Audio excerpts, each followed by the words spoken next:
que l'année dernière, et ça c'est un chiffre qui ruine toutes les thèses du gouvernement concernant cette réforme des retraites, il y a eu 17,5% de seniors en plus au chômage.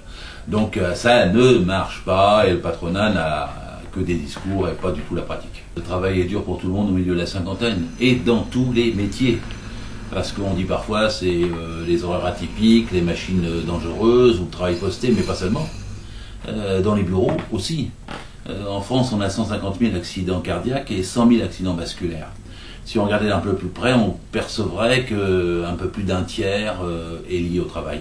Entre le stress, les objectifs inatteignables, les petites notations à la croix où on demande des choses impossibles, les gens souffrent partout. Alors, on ne va pas seulement parler de l'ouvrier derrière son marteau-piqueur. À 55 ans, il devrait déjà être en retraite. Et il n'a pas une espérance de vie qui lui permet beaucoup de profiter de sa retraite. On peut parler de l'infirmière. Est-ce qu'on va lui demander à 62 ans de mettre ses lunettes, d'éclairer pour choisir votre veine ? On peut parler de l'instituteur, parce que l'instituteur, quand il sera à 61 ans avec des cheveux blancs, à sa 40e rentrée avec ses 35 gamins en septembre, il ne sera pas forcément dynamique. Et ni pour lui ni pour les gamins, ce n'est souhaitable.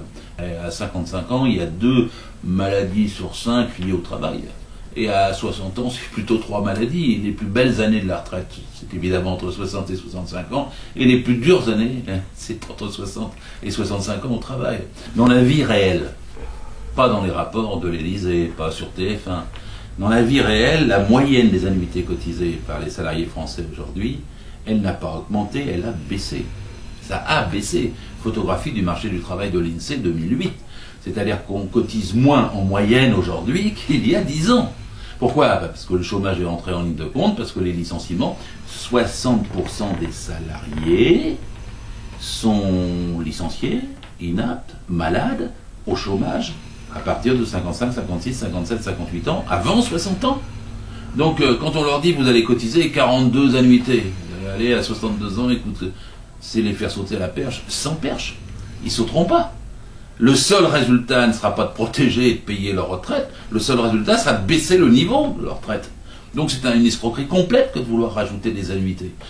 J'ai entendu Fillon dire on fait ça pour préserver vos retraites. Non, il fait ça pour diminuer vos retraites. Ils disent toujours ça 1 heure avant de céder. C'est comme les dévaluations. On dévalue jamais, puis 1 heure avant, et puis 1 heure après on dévalue. Et c'est la même chose là.